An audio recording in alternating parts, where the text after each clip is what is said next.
Hello and welcome back to another video. In this video, I'm going to walk you through the behind the scenes for the animation Monkey vs. Chicken.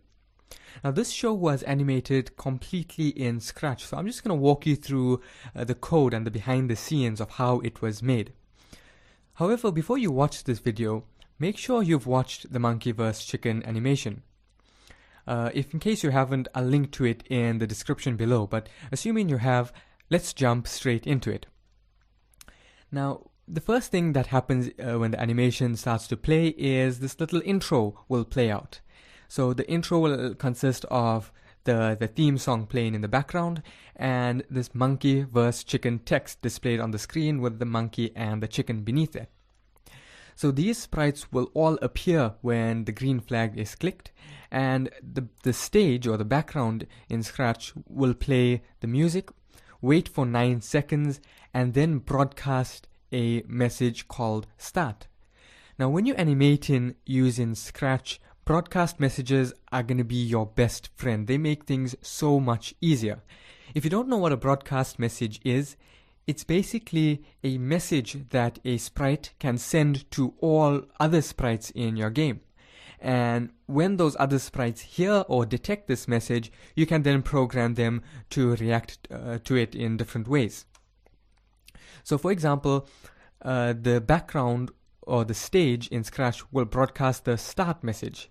And what happens when the other sprites hear this message is, firstly, the intro sprites, the monkey vs. chicken text as well as the monkey vs. chicken, will automatically hide. So all of them have this piece of code saying, when I receive start, hide.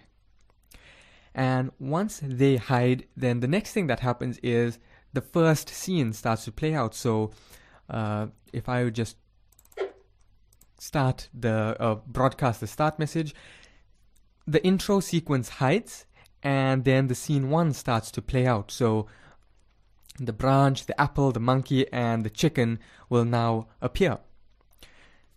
Now in this scene, most of the animation is taking place inside the chicken, or the chicken does almost all of the movement. So let's just take a look at him. Now when he receives start, firstly he'll show, and then he'll play the sound laser, which is that darting noise that he makes, and he'll dart into the screen. Then he does a quick sequence where he bounces his eyebrows up and down, and then he broadcasts a message called idea. Now the idea, when it is detected by these 3 sprites, the apple plus monkey equals idea, they start to pop in one at a time. So in that order, so apple plus monkey equals idea. Now this broadcast message that the chicken sends out is slightly different because it says broadcast idea and wait.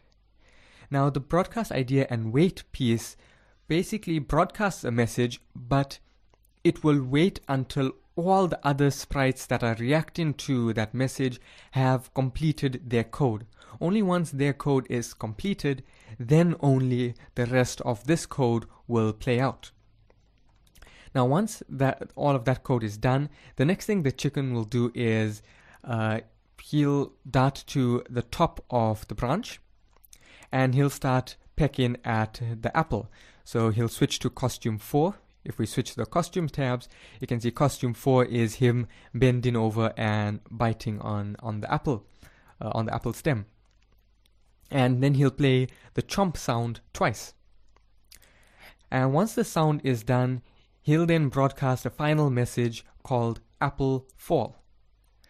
Now apple fall will be detected by the apple, and it will make the apple fall. It's always a good idea to name broadcast messages something descriptive, so that later on when you're editing your animation, you can understand what each piece is or what each broadcast message is going to do.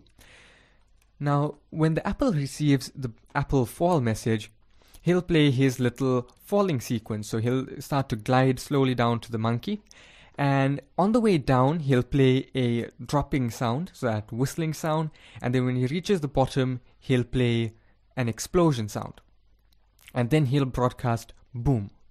Now the boom message simply makes this boom text here, or this boom sprite appear.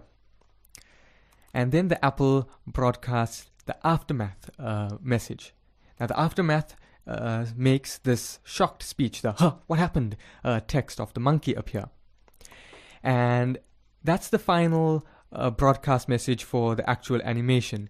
Once the text is done, it'll display for 2 seconds and then broadcast the end message. Now the end message will end the entire animation, so it will make the apple, the monkey, the chicken, the branch all disappear. They all have a piece of code saying, "When I receive end, hide." And finally the end sprite will display. So this one has a piece of code saying, "When I receive end, show." So the end sprite will show, and then finally the CompuKids logo will show as well.